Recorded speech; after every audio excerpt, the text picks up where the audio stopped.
실패 뒤에 들려오는 하나님의 음성이라는 제목으로 하나님 말씀 전하겠습니다. 돈을 좋아하는 어느 의사가 아주 기발한 아이디어를 냈다고 하죠. 병원 입구 간판에 이렇게 커다랗게 써서 붙였답니다. 단돈 100만 원으로 모든 병을 고쳐드립니다. 단 실패할 경우 1000만 원으로 갚아드립니다. 한 사람이 이 광고 간판을 보고는 나도 1000만 원 벌어봐야지 하고 이 문을 열고 병원에 들어갔어요. 그러고는 의사 앞에 앉아서는 이렇게 말합니다. 미각을 잃었어요. 고쳐주세요. 그랬더니 의사가 간호사에게 이렇게 말해요. 간호사, 22번 약 가져와서 이 환자분의 혀에 3방울 떨어뜨리세요. 그랬더니 간호사가 3방울 환자 혀에 떨어뜨리자마자 환자가 이렇게 말합니다. 어익, 휘발유잖아요. 의사가 말합니다. 축하드립니다. 미각이 돌아오셨네요. 100만 원 내세요. 그 남자는 실패한 채로 100만 원만 내고 돌아갔어요. 며칠 후 다시 변장하고 이 병원을 찾았습니다. 이번에는 환자가 의사에게 이렇게 말했어요. 기억력을 잃어버렸어요. 아무것도 기억나지 않아요. 그랬더니 의사가 간호사에게 이렇게 말합니다. 22번 약 가져와서 혀에 3방울 떨어뜨리세요. 그러자 환자는 22번? 그거 휘발유잖아요. 의사가 말합니다. 축하합니다. 기억이 돌아왔네요. 치료비 100만 원입니다. 이번에도 실패하고는 또 100만 원만 내고 돌아갔어요. 며칠 후 굳게 다짐 먹고 다시 그곳을 찾아갑니다. 이번엔 의사한테 이렇게 말합니다. 갑자기 시력이 너무나 약해져서 아무것도 보이지 않아요. 윤곽만 보여요. 그러자 의사가 이번에는 이렇게 말합니다. 아이고, 안타깝게도 그 병에 대한 적절한 약은 없네요. 못 고칩니다. 1000만 원 돌려드리겠습니다. 그리고는 의사가 간호사를 통해 이 환자에게 1000원짜리 지폐 한 장을 준 거예요. 환자가 1000원짜리를 받으니 아니 이거 1000원짜리잖아요. 축하합니다. 시력이 돌아왔네요. 치료비 100만 원 되겠습니다. 쉽게 돈을 벌려다가 지금 얼마를 잃은 거예요? 지금? 네, 그것도 세졌어요. 이 세상에 쉬운 일은 없죠. 어떤 일이든지 쉽게 성공하는 일은 없는 것 같습니다. 우리 인생이 사실 그런 것 같아요. 성공을 했다고 하나 성공한 사람들도 쭉 보면요. 성공한 횟수보다 훨씬 더 많은 실패의 경험들이 가지고 있는 것이 사실이죠. 어떤 세미나 자리에 성공한 CEO의 성공한 사장, 자수성가한 사장의 이야기 강의를 들은 후에 이 청중들이 질의응답 시간을 통해 이런 질문을 했어요. 도대체 성공의 비결이 무엇이냐라고 말했더니 이 CEO가 이렇게 말합니다. 딱 2마디로 요약할 수 있습니다. 2마디는 올바른 결정입니다. 그러면 청중들이 또 다시 질문했어요. 그러면 올바른 결정은 어떻게 내리죠? 그랬더니 CEO가 말합니다. 그것은 딱 한마디로 말할 수 있습니다. 그게 뭔가요? 경험이죠. 또 물었어요. 그럼 그 경험은 어떻게 얻죠? 그랬더니 CEO가 말합니다. 딱 2마디로 요약됩니다. 잘못된 결정. 거꾸로 올라가 보면 말장난 같아 보이지만 거꾸로 올라가 보면 잘못된 결정을 내린 수많은 경험이 있었는데 그 경험을 토대로 나중에는 최종적으로 올바른 결정을 내릴 수 있었다는 이야기죠. 우리 삶에서 그래서 실패에 대한 재인식을 보여주는 그런 말인 것 같아요. 실패가 사실은 돌이켜보면 실패가 아니라는 거죠. 작년 23년 11월 18일자 머니투데이에 재미있는 기사 내용이 실렸어요. 그래서 화제가 됐는데 무슨 신문 기사냐면요. 저게 한 대학에 있는 팻말이에요. 실패 기념 주간. 그래서 날짜가 10월 4일부터 10월 13일 열흘간 실패 기념 주간을 선포하고 이 실패 기념 주간에 여러 가지 행사를 했다는 거예요. 저기 어디냐면 성균관대학교 대학이에요. 성균관대학교 대학에서 10일간 실패 기념 주간을 선포하고 이때 이 실패라는 주제로 세미나도 하고 프로그램도 하고 이벤트 행사도 했다는 거죠. 실패한 경험과 이력 이런 것들을 적게 하고 발표하게 하고 자신의 실패를 자랑하게 하는 그런 자리를 만들었다는 거예요. 성균관 대학뿐만이 아니었어요. 작년 한 해 이 실패를 주제로 한 대학들의 많은 프로그램들이 진행됐는데 카이스트에서도 똑같은 내용의 행사를 했답니다. 한 주간을 실패 주간으로 선포하고 그 기간에 여러 가지 실패를 주제로 한 행사를 했다는 거예요. 실패 학회, 또 망한 과제 자랑 대회. 그래서 F학점 받은 학생들이 막 자기 레포트를 자랑하고 실패 사진전 뭐 이런 것도 자랑하고. 그래서 한 신문 기자가 그 행사를 기획한 카이스트 대 교수를 찾아가 인터뷰를 했대요. 왜 이런 행사를 기획하셨나요? 라는 기자 질문에 그 교수가 이렇게 말합니다. 실패는 성공의 어머니라는 말을 백날 해도 사회가 실패를 용인하는 분위기가 아니면 소용없지 않느냐. 실패를 용인하고 실패를 통해 배우는 문화를 앞장서서 만들어 보고자 했다. 한마디로 실패가 아닌 거죠. 실패를 실패로 보지 않는다는 거예요. 실패는 정말 성공의 어머니라면 실패 그 자체도 인정받고 존중받아야 된다고 보았던 거죠. 실패를 실패로 보기보다 그 자체로 의미 있는 경험 혹은 성공으로 가는 과정으로 보아야 한다는 거예요.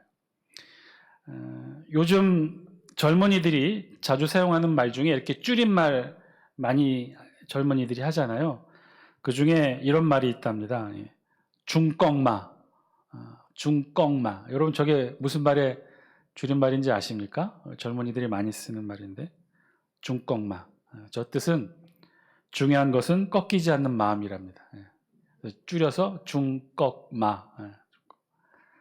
중요한 것은 꺾이지 않는 마음. 즉 좌절할 만한 실패를 겪었어도 어떻게 생각한다는 거예요. 긍정적으로 생각하고 실패를 통해 극복의 방법을 찾아가려고 하는 젊은이들의 그런 마음들이 보여지는 그런 단어죠. 왜 그러냐면 얼마 전까지만 해도 우리 젊은이들 사이에 유행했던 단어는 중꺽마가 아니라 뭐였냐면 이생마였어요. 이생마. 이생마는 이 뜻이 뭔지 아십니까? 맞아요. 이번 생은 망했어. 이번 생은 망했다. 이런 뜻. 그러니까 이렇게 좌절하고 실망하고 실망에 대해서 빠져나오지 못했던 젊은이들이 바뀌었다는 거예요. 중꺽마. 중요한 것은 꺾이지 않는 마음. 실패를 도전으로 받아들이고 새롭게 실패를 통해 성공으로 나아가려고 하는 그 열기와 열망을 젊은이들이 찾기 시작했다는 거죠. 자, 그렇다면 우리 성경에서는 성공과 실패에 대해 어떻게 말씀하고 있을까요? 특별히 우리 신앙에 있어서 성공과 실패는 그럼 어떤 의미를 갖는 것일까요? 우리에게도 우리 신앙의 삶에도 실패가 의미 있고 성공으로 가는 중요한 과정일 수 있을까요? 우리는 그 실패를 어떻게 이해해야 될까요? 오늘 우리가 함께 읽은 본문 여호수아 8장 말씀에서 오늘 본문은 아이성 점령에 관한 기록을 우리 성경이 담고 있습니다. 우리 다 함께 오늘 본문 1절 말씀 영상을 통해 같이 한번 읽습니다. 시작.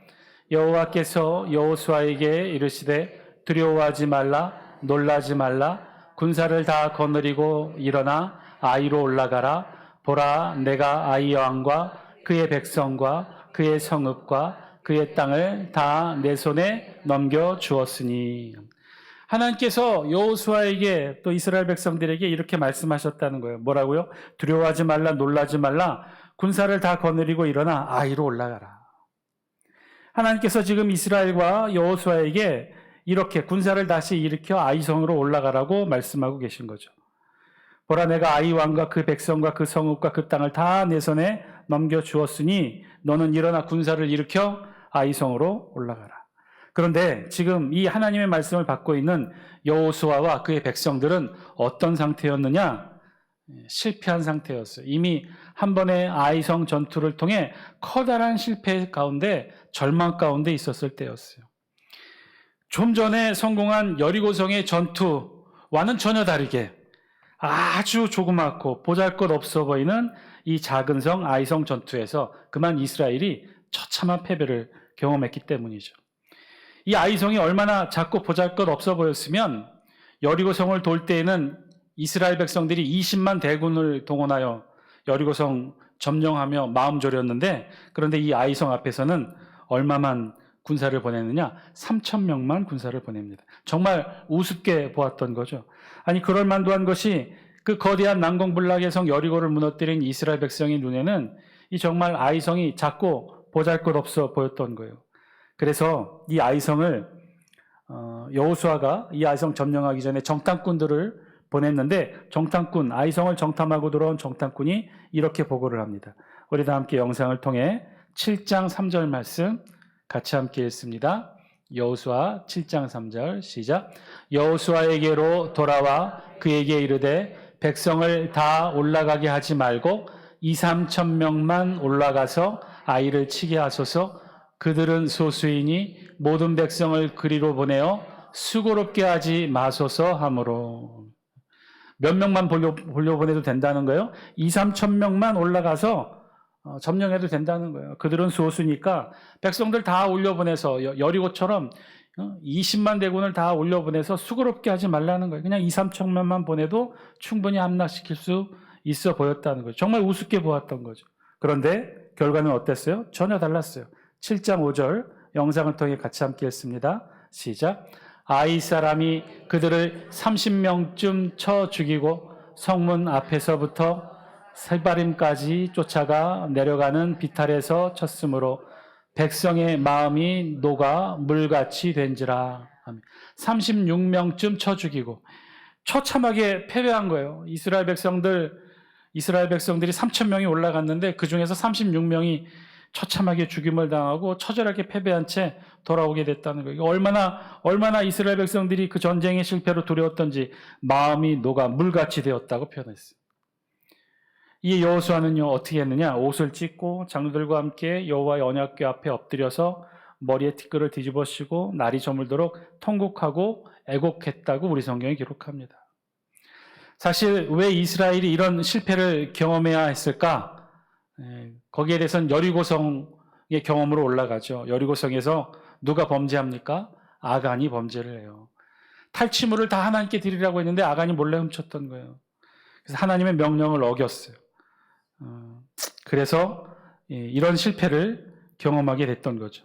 여리고성 함락 후에 여리고의 성에 있는 모든 것들을 다 하나님께 바치러 갈 명령을 어겼고 그 아간을 찾아내게 하셨고 아간과 그가 훔친 외투와 금덩이 그리고 그의 아들들 딸들 그의 소들과 나귀들 양들 그의 장막에 속한 모든 것들 다 끌고 아골 골짜기로 가서 돌로 쳐 죽이고 불을 불살르고 그리고 거기에 커다란 돌무더기를 쌓았다고 그랬어요.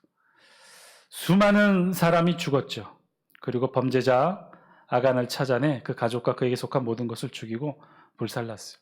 아이성 앞에 참패한 이스라엘도 절망과 위기의 순간이었지만 그 사실이 여리고성 함락을 했던 이 아간의 범죄함으로 말미암아 하나님께 받았던 심판이라는 사실이 이스라엘 백성들에게는 아주 뼈아픈 실패의 각인으로 새겨지게 됐던 거예요.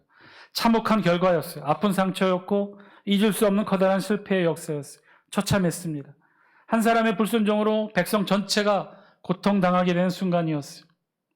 그렇게 낙심하고 실패한 마음으로 상심해 있었던 이스라엘과 여호수아에게 하나님이 뭐라고 말씀하신 거예요? 하나님이 이렇게 다시 말씀하신 거예요. 우리 1절 말씀 영상을 통해 다시 한번 읽습니다. 시작. 여호와께서 여호수아에게 이르시되 두려워하지 말라 놀라지 말라 군사를 다 거느리고 일어나 아이로 올라가라. 보라 내가 아이 왕과 그의 백성과 그의 성읍과 그의 땅을 다 내 손에 넘겨주었으니. 두려워하지 말라 놀라지 말라. 어떻게 해요? 군사를 거느리고 다시 일어나 아이성을 점령하라는 거예요. 실패하고 좌절하고 낭망하고 큰 슬픔과 상처와 두려움 속에 휩싸여 있던 여호수아와 이스라엘 백성들에게 하나님이 찾아오셔서 다시 이렇게 명령하신 거죠.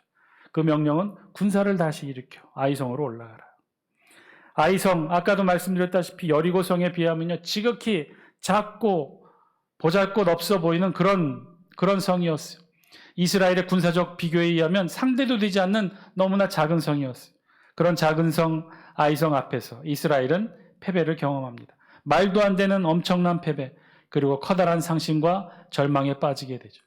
그런데 그런 상심과 절망 앞에 하나님이 명령하셔요. 뭐라고 명령하셔요? 두려워하지 말라, 놀라지 말라. 다시 군사를 일으켜 아이성을 점령하라. 사랑하는 장수께 성도 여러분, 오늘 말씀을 통해 우리에게 주신 하나님의 음성, 저와 여러분들이 들을 수 있게 되기를 바랍니다. 우리도 실패를 많이 경험하죠. 우리도 준비하고 노력하고 계획한 일들이 잘 안 될 때가 너무나 많이 있습니다. 그 이유가 무엇일까요? 무엇 때문에 잘 안 되고 실패하게 되었을까? 오늘 본문에 이스라엘 백성들은 그래도 그 이유를 알았어요. 어처구니도 없는 작은 성 아이성에 이스라엘이 그토록 무참하게 참패했던 이유, 패배했던 이유, 그 이유가 뭘까요? 아간이 하나님 앞에 범죄했기 때문 아닙니까? 그 이유가 분명했어요. 그리고 그 이유를 찾았어요. 그리고 해결의 실마리도 찾았단 말이에요. 그런데 우리가 겪고 있는 실패는요, 상당수가 대부분이 사실은 그 이유를 알 수가 없어요. 아프더라도 고치고 해결하고 회개하고 다시 돌아서서 가면 되는데, 우리가 겪고 있는 이 실패의 대부분은요, 상당수 많은 부분들이 그 이유와 원인을 우리 잘 모르는 경우가 대부분이에요. 이유도 모른 채, 원인도 모른 채 우리의 삶을 돌이켜보면 실패와 좌절을 경험하는 때가 얼마나 많은지 모르겠어요. 그런데 그런 때 하나님이 우리에게 말씀하시는 하나님의 음성, 저와 여러분들이 들을 수 있게 되길 바랍니다. 세상의 일도 마찬가지고요. 모든 일이 다 그래요. 우리가 돌이켜보면 해 아래에서 진행되는 모든 일들이 다 그래요. 일은요, 일 그 자체가 그 결과와 과정을 결정하지 않습니다. 일은 일일 뿐이라는 거예요. 사업은 사업일 뿐이고 농사는 농사일 뿐이라는 거예요. 계획은 계획일 뿐이고 일은 일일 뿐이에요. 무슨 말이냐? 일이 그 결과와 과정 전체를 결정하지 못한다는 거예요. 사업이 그 일의 성패를 결정하지 못한다는 거예요. 농사가 그의 풍년의 여부를 결정하지 못한다는 거예요. 여러분 그렇지 않습니까? 사업의 성패는요, 결코 그 사업 자체가 혹은 사업을 이끌어가는 인간이 결정하고 있지 않다는 거예요. 만약에 그랬다면요, 사업이 사업 스스로 성공과 실패를 결정할 수 있다면 이 세상에 성공하지 못하는 사업이 아마 없을 거예요. 농사도 마찬가지죠. 사과 농사를 결정짓는 것, 풍년이 되고 과실이 풍성해지는 것, 사과 농사가 잘 되는 것은요, 결코 사과 농사가 결정하는 게 아니에요. 농부가 결정하지도 않아요. 물론 작은 영향은 미칠 수 있겠죠. 하지만 결정적인 농사의 성패를 가르는 것은요, 농부가 결정짓는 게 아니에요. 농사가 결정하지도 않아요. 만약에 농사의 성패를 농부 스스로가 결정할 수 있었다면 그건 역시 이 세상에 실패하는 농부는 없었겠죠. 모든 농사가 아마 다 성공해야 했을 거예요. 그렇지 않잖아요.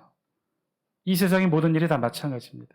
일은요, 결코 일이 결정하지 못합니다. 일의 성패를 결정하는 것은 그래서 돌이켜보면 따로 있다는 거예요. 그것을 세상은요, 다양한 언어로 표현해요. 운이 따라야 한다. 아니다, 기술이 있어야 되다. 아니다, 운도 있어야 되고 기술도 있어야 된다. 운칠기삼이 있어야 된다. 그런데 우리 성경은 지속적으로 우리에게 말씀하시죠. 이 세상의 모든 일, 사업, 계획, 농사, 우리가 노력하고 꿈꾸는 모든 일, 그것을 이루시고 결정하시는 분은 누구라고요? 여호와 하나님 한 분이시라고 우리 성경은 말씀하고 있습니다. 세상은 그것을 빗대어 운이라고 말하고 기술이라고 말하고 또 다른 특별한 무언가로 말하고 있지만 그렇지 않아요. 우리 성경은 뭐라고 말씀하시느냐? 일의 결정, 일의 성패를 이루시는 분은 오직 여호와 하나님 한 분이시다. 하나님이 하신다는 거예요. 하나님이 계획하시고 하나님이 이끄시고 하나님이 만드신다는 거예요. 여러분, 우리가 다 아는 것 같지만, 우리가 다 계획하고 우리가 다 할 수 있는 것 같지만, 여러분 사실 우리가 할 수 있는 일 그렇게 많지 않습니다. 여기 우리 내과 과장님도 앉아 계시지만 의사의 의술도요, 의사의 의술이 환자를 다 고치는 거 아니에요. 의사들도 마찬가지예요. 의사도 열심히 수술하고 봉합합니다. 그러면 환자가 벌떡 일어나는데 그렇게 됩니까? 물론 마취가 깨어날 때까지 기다려야 되지만 마취 깨어난다고 모든 환자가 100% 다 일어납니까? 안 그래요. 의사가 하는 일이 있어요. 의사가 정확하게는 할 수 있는 일이 있는 거예요. 의사가 할 수 있는 일, 수술하고 봉합하고 그럼 마취가 깰 때까지 사실은 의사도 마음 졸이며 기도하고 있어요. 왜요? 그 나머지 영역은 의사의 영역이 아니기 때문에. 수술하고 잘라내고 붙이고 봉합하고 그래서 마취가 깰 때까지 기다리는 그 시간 동안 사실은 의사가 하는 일은 없어요. 보호자와 똑같이 기도합니다. 나머지 일은 누가 해요? 인간을 만드신 창조주 하나님이 하시는 거예요. 회복시키는 일은 우리 하나님이 하시는 거예요. 그건 의사가 할 수 있는 일이 아니에요. 이 세상 일이 다 그렇다는 거예요. 의사의 영역이 있어요. 사람의 영역이 있어요. 이 세상의 영역이 있어요. 그러나 그것으로 모든 일들이 다 이루어지진 않아요. 왜요? 하나님이 이 세상을 그렇게 만들지 않으셨기 때문에. 그리고 이 세상은 세상의 자기 원리에 따라 이루어지는 게 아니라 하나님의 섭리로 이루어지고 있기 때문에 그렇다는 거예요. 하나님의 영역이 있다는 거예요. 세상 사람이 할 수 있는 영역이 있는가 하면 창조주 하나님만이 하실 수 있는 영역이 있다는 거예요. 그래서 이 세상 모든 일 다 돌이켜보면 우리가 다 하는 것 같지만, 인간이 다 하는 것 같지만 실제로 보면 그렇지 않다는 거예요. 다 누가 이루시는 거예요? 하나님이 하시는 줄 믿습니다. 하나님이 만드시고, 하나님이 성취하시고, 하나님이 이끄시고, 하나님이 완성 지으시는 거죠. 사랑하는 장수교 성도 여러분, 혹시 이 자리에 실패하고 좌절하고 낭망하신 분 계십니까? 그래서 마음이 아프고 힘드십니까? 여러분, 낙심하지 마십시오. 상심하지도 마시고 좌절하지도 마십시오. 왜인 줄 아셔요? 실패도 우리가 했다고 생각하지만 사실 아니에요. 왜냐하면 일의 완성과 성취는 누가 이루시는 거기 때문에 하나님이 하시는 거기 때문에. 내가 아무리 일 실패하게 만든다고 엉망으로 하고 막 내 멋대로 한다고 해도요, 하나님이 이루시면 그 일 성공할 수밖에 없는 건 아니겠습니까? 이 세상에 그런 일이 얼마나 많아요. 내가 노력했다고 다 노력한 만큼 성공하는 세상 결코 아니지 않습니까? 다르다는 거예요. 일의 성취는 하나님이 하신다는 거예요. 마찬가지예요. 일이 잘 되지 않았던 것도, 일이 실패하게 된 것도, 그것도 어찌고 보면 우리 뜻이 아닌 거죠. 따라서 하나님이 하셨다면요, 성공도 실패도 하나님이 이끄신다는 거예요. 왜? 실패를 통해 교훈을 얻어야 될까요? 왜 세상 사람들이 많은 것처럼 왜 실패 주관을 두고 실패를 통해 다시 한번 살펴보고 실패를 통해 의미를 찾는 것일까요? 우리의 신앙의 삶에서도 그 실패가 의미 있기 때문에 그럴까요? 아니요. 우리 신앙에서는요, 성공도 실패도 누가 하시기 때문에? 하나님이 하시기 때문에. 성공이 의미 있다면 따라서 실패도 의미가 있는 것이겠죠. 하나님이 하셨다면요, 우리에게는요, 우리 신앙에 있어서는 성공도 의미 있고 실패도 의미 있는 거예요. 그리고 성공이든 실패든 나름의 이유가 있겠죠. 하나님이 그렇게 이끄신 이유.